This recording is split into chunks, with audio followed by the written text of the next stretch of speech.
कहते हैं कि मनुष्य अपने कर्मों का स्वामी स्वयं होता है। वह अपने ही कर्मों की विरासत पाता है और कर्मों से ही उत्पन्न अपने कर्मों के बंधन में बंधता चला जाता है। सच यह भी है कि इस दुनिया में दो तरह के इंसान हैं।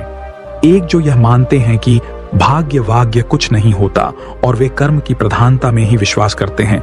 दूसरे वे लोग हैं जो भाग्यवादी हैं, यानी उनका किस्मत कनेक्शन में पूरा भरोसा होता है। उनका दृढ़ विश्वास होता है कि जो भाग्य या किस्मत में लिखा है वो होके ही रहेगा। अर्थात इंसान जिंदगी भर कर्म और भाग्य की दो धुरियों में घूमता रहता है और अंततः दुनिया से अलविदा हो चला जाता है। आज का युवा भी यही सोचता है कि बिना कुछ किए ही उसे वह सब कुछ मिल जाए जो वह चाहता है, लेकिन ऐसा बहुत कम लोगों के साथ ही होता है। इस विषय पर अक्सर बहस होती रही है कि आखिर कौन बड़ा है, कर्म या भाग्य। अनंत काल से ही यह बहस का विषय रहा है कि कर्म ज्यादा महत्वपूर्ण है या भाग्य। दोस्तों, इस कहानी को सुनने के बाद आप यह बात तो अच्छी तरह समझ जाएंगे कि दोनों में श्रेष्ठ क्या है। जानने के लिए कहानी को अंत तक ध्यान से सुनिएगा। एक जंगल के दोनों ओर अलग अलग राजाओं का राज्य था और बीच में जंगल। उसी जंगल में एक महात्मा रहते थे जिन्हें दोनों राजा अपना गुरु मानते थे। उसी जंगल के बीचों बीच एक बड़ी नदी बहती थी। अक्सर उसी नदी को लेकर दोनों राज्यों के बीच झगड़े फसाद होते रहते थे। एक बार तो बात इतनी बिगड़ गई कि बात युद्ध तक आ पहुंची। कोई भी राजा सुलह को तैयार नहीं था, सो युद्ध तो निश्चय ही था।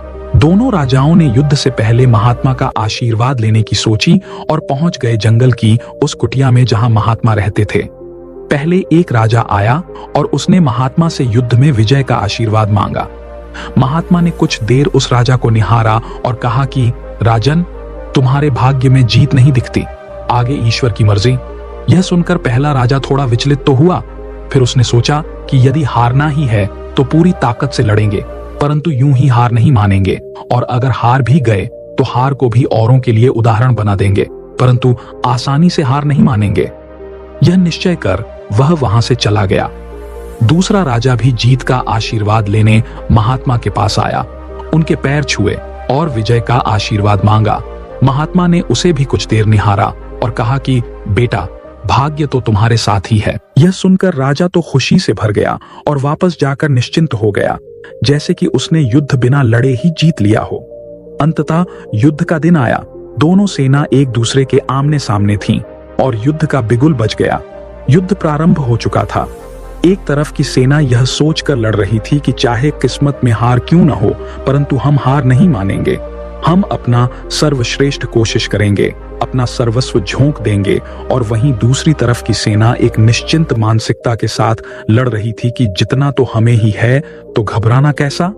लड़ते लड़ते दूसरी सेना के राजा के घोड़े के पैर का नाल भी निकल गया और घोड़ा लड़खड़ाने लगा। पर राजा ने ध्यान ही नहीं दिया, क्योंकि उसके दिमाग में एक ही बात चल रही थी कि जब जीत मेरे भाग्य में है ही, फिर किस बात की चिंता। कुछ ही क्षण बाद दूसरे राजा का घोड़ा लड़खड़ा कर गिर गया, जिससे राजा भी जमीन पे गिर पड़ा और घायल हो गया और वह दुश्मनों के बीच घिर गया। पहले राजा के सैनिकों ने उसे बंधक बना लिया एवं उसे अपने राजा को सौंप दिया। युद्ध का निर्णय हो चुका था। युद्ध का परिणाम बिल्कुल महात्मा की भविष्यवाणी के विपरीत था। निर्णय के बाद महात्मा भी वहां पहुंच गए। अब दोनों राजाओं को बड़ी जिज्ञासा थी कि आखिर भाग्य का लिखा बदल कैसे गया। दोनों ने महात्मा से प्रश्न किया कि गुरुवर, आखिर ये कैसे संभव हुआ।